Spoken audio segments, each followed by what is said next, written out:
잠시 파국의 전후사정을 정청래 의원 톤을 짧게 한번 들어보겠습니다. 정청래 의원 나와주세요. 네, 여러분 안녕하십니까. 이 시대의 참 라임인 참 정청래입니다. 나의 시대가 도래했어. 내가 라임으로 떴잖아요. 공정, 공평, 공개? 아니, 아재 개그로 떴죠. 정확하게. 아니, 라임이야, 정확하게. 라임이. 그래서 이런 거 많이 사용했거든. 국민이 동감해야 감동한다. 의원님, 시끄럽고요. 네. 자, 제가 말한 세 명이 맞나요? 그분들이 격렬하게 했고, 그리고 그분들 쪽만 한 것은 아니고, 네. 사실상 추미애 대표 영수회담 반대는 90% 이상.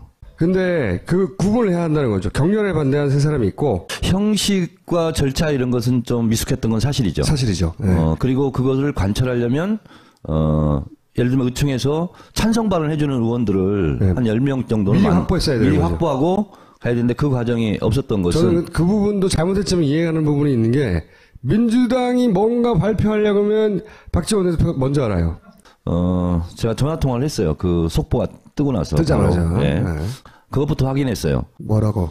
지금 언론 속보에는 김종인 전 대표가 공항에서 급고 다시 되돌아와서 찌라시에는 김종인 책임 총리 뭐 이런 설이 지금 떠돌아다니고 있다. 떠들었죠. 문자로 막 돌았어요. 기자들 네. 카톡 막 이런데. 그래서 그것부터 확인했어요. 제가 어떻게 된 거냐 했더니 저하고는 아무것도 없는데요. 글쎄요, 그분이 왜 돌아왔죠? 이렇게 묻더라고요. 그래서 그건 아닌 것 같고. 아니, 정확한 원리를 말씀하셔야지. 택도 없다고. 그런 뉘앙스로 얘기한 듯해요. 그래서 제가 어떻게 뭐 하려고 가냐고 그랬더니 저보고 되묻더라고요. 어떻게 했으면 좋겠냐고. 이제 의견을 들어보는 거죠. 그 결정을 하기 전에 먼저 의견을 묻는 그룹은 아닌 건가 봐요. 그런가 봐요. 근데 제가 봤을 때는 본인 혼자 생각한 것 같아요. 기본적으로는. 네. 네. 네. 그래서 제가 그렇게 얘기했죠.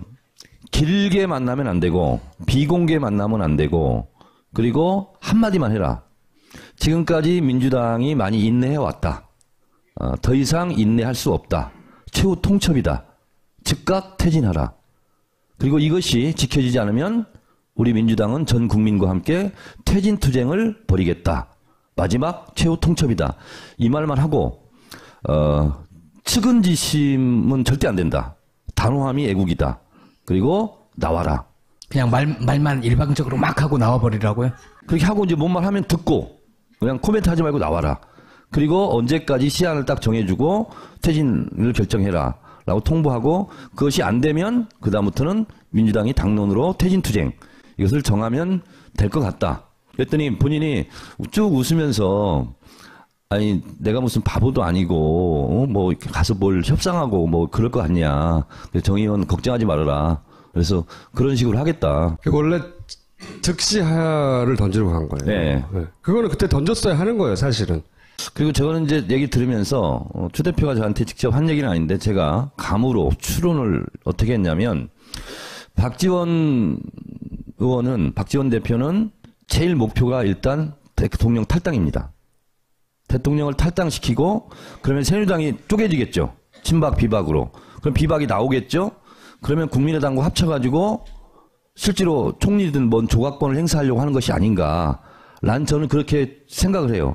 그래서 추미애 대표도 그걸 한번 깨려고 그런 의도도 있지 않았을까 이렇게 저는 생각합니다. 다들 각자의 정치적 그림이 있을 거 아니에요.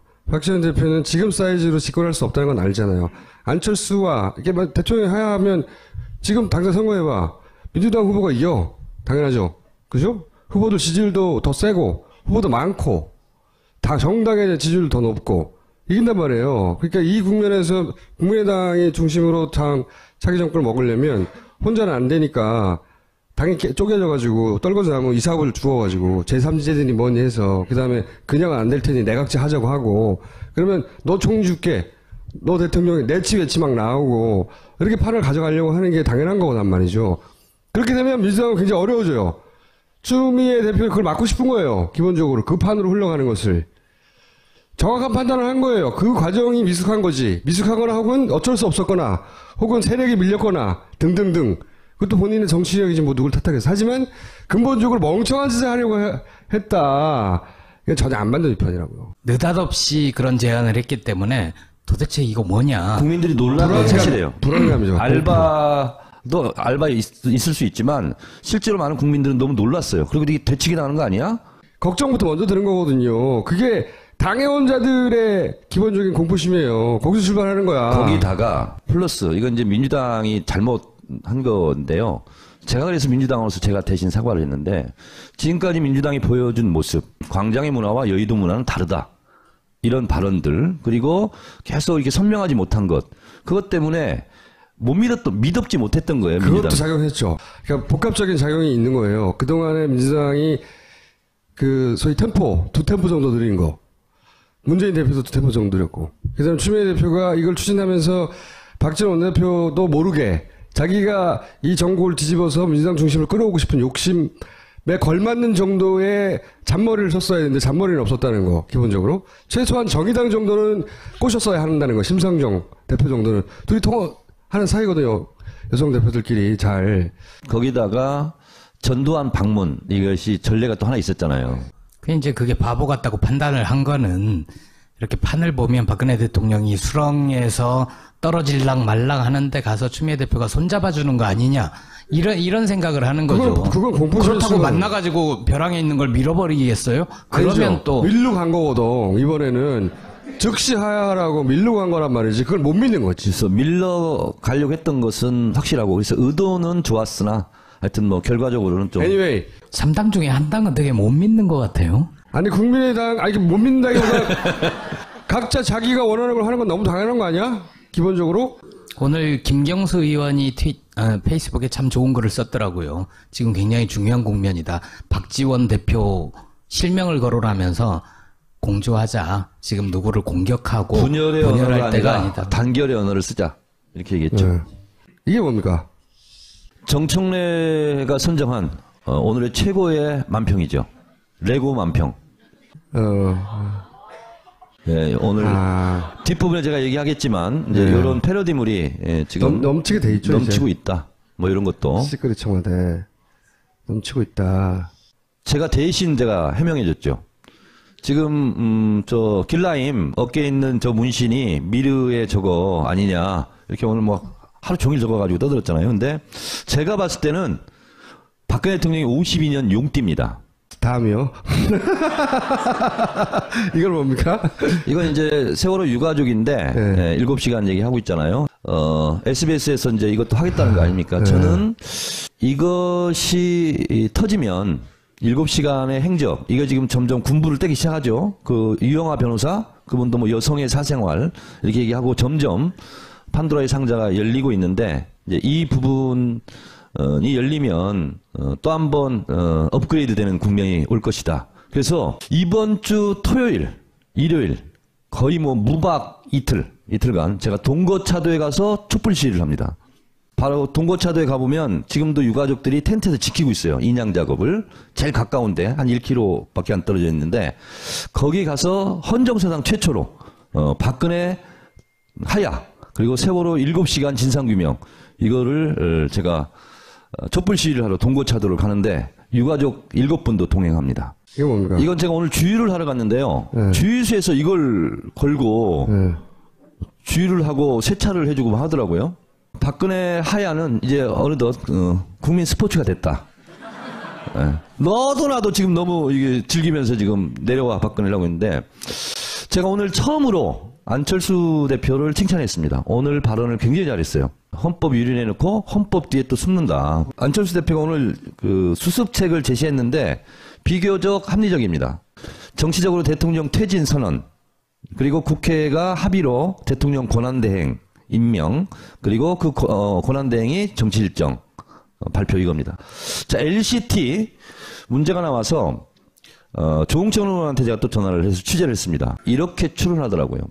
누가 봐도 지금 말이 안 되는데 LCT 가지고 이렇게 막 엄정수사 이렇게 하는 것은 국민들을 더 돌게 만들어서 촛불 집회 때 유혈 사태를 일으키려고 하는 거 아니냐. 폭력 시위를 조장하고. 그래서 거기에 당하면 안 된다. 그래서 계속 평화 시위를 해야 한다.